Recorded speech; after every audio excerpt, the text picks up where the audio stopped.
राधे राधे। महाराज जी, मैंने 1-1.5 साल पहले ब्रह्मचर्य के बारे में प्रश्न पूछा था। आपके उत्तर ने मुझे बहुत प्रेरणा मिली। आपकी आज्ञा से मैं रोज वो उत्तर सुनता हूँ और पालन करने का प्रयास करता हूँ। इस उत्तर में आपने कहा था कि मन विषयाकार हो जाता है। 5 इंद्रियों के द्वारा भोगों में प्रवृत्त होने में ये मन का स्वभाव है। उस स्वभाव को जो रोक सकता है वही ब्रह्मचर्य है। महाराज जी, मन की ये विषयाकार वृत्ति क्या होती है और इसको कैसे रोका जा सकता है? जैसे आपने जो देखा है इस अवस्था में, जो सुना है भोग संबंधी बातें, कुछ तो दिमाग में है ही ना। और पूर्व संस्कार में हम अन्य शरीरों में रहे तो हमारे संसर्ग संस्कार बने हुए हैं काम के। अब जैसे उनको जागृत करना है काम के, तो कोई मित्र आपको बताया काम संबंधी कोई बात, या मोबाइल में आपने देख ली, या कोई ऐसी बाहरी क्रियाएं देख ली, अब वो आपके काम अंदर संस्कार को जागृत करेंगे। तो अब आपके मन में वही चिंतन होगा, मैं इसे कैसे भोगूं, कैसे इस सुख को प्राप्त करूं। वो है वासना में मन, वो है तदाकार मन उसी काम में। और जहां काम जागृत हुआ तो फिर आप किसी न किसी क्रिया में उतरेंगे, और जब क्रिया में उतरेंगे तो नवीन संस्कार बन गया, फिर संस्कार से संकल्प, फिर संकल्प से संस्कार, वो फिर गंदा होते होते भ्रष्ट हो जाता है।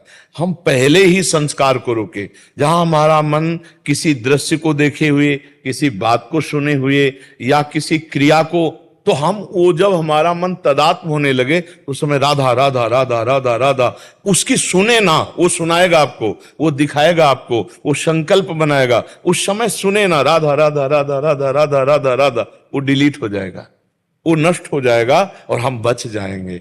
हमें कुसंग से बचना है, हमें मोबाइल की गंदी बातें देखने से बचना है, वो बच्चे जो गंदी बात करते हैं, गंदी बात सिखाते हैं, उनसे बचना है। तो हमारे मन में जो अभी गंदे संस्कार हैं उनको हम नाम बल से नष्ट करेंगे। जो आपको नाम प्रिय हो वो उस समय नाम जोर जोर से जपिए, कीर्तन कीजिए, क्योंकि मानसिक अभी स्थिति बच्चे हो तो जोर जोर से कीर्तन कीजिए जो आपको नाम प्रिय हो। कौन सा नाम प्रिय? हम तो अभी हरे कृष्णा। अब जोर जोर से नाम कीर्तन शुरू कर दिया। ये भगवान नाम जो है ये समस्त कामनाओं का नाश कर देता है। नाम संकीर्तनम यस्य सर्व पाप प्रणाशनम। ये जो पाप की प्रवृत्ति, कामना, वासना है, और जो पाप के हमारे अंदर संस्कार हैं, इन सबको भस्म कर देता है नाम कीर्तन। उस समय नाम कीर्तन कीजिए। जो हम चिंतन करते हैं ना अंदर अंदर, वही है तदाकार वृत्ति काम की। उसी वृत्ति का नाश करना है। समझ पा रहे हो आप? आपकी बुद्धि समझ में आ रही? हाँ। क्या और क्या जानना चाहते हैं? यही था महाराज जी, विषयाकार वृत्ति क्या होती है? उसी को तो कह रहे, तदाकार। जो विषयाकार कह रहा है उसी में तदाकार वृत्ति। समझ पा रहे हो आप? और कभी ऐसे कुछ चीजें देखता हूँ मैं तो लगता है, मतलब जैसे कोई छोटा सा फैन है तो उसे और अच्छा कर देने के लिए। मैंने इसमें खिलौने की दुकान में फैन देखा, उसको लगा कि वो इलेक्ट्रिक बनाऊं मैं, मोटर निकाल के उसे और आविष्कार और नया नया कुछ बनाऊं, तो उसी में मन लगा रहता है। माँ मुझे बोलता है कि वो ले लो, तो वो विषयाकार वृत्ति नहीं, वो कोई बात नहीं। उसमें देखना है कि भगवान इसमें कौन सी गुणवृत्ति प्रकट करते हैं इस शरीर में, जिससे जगत की सेवा कराएंगे। अब मान लो बालक ही है और उसके अंदर आ रही तो उसका सहयोग करना चाहिए। वो विषयाकार नहीं। भगवान क्या क्रिया कराना चाहते हैं इससे, जगत मंगल में क्या बनाना? एक वैज्ञानिक बनाना चाहते हैं, एक नेता बनाना चाहते हैं, एक समाज प्रिय व्यक्ति बनाना चाहते हैं। ये तो अभी पौधा है, ये कौन सा रूप लेगा तो उस पर हम नहीं जाते। हम गंदे आचरणों को रोकने पर जाते हैं।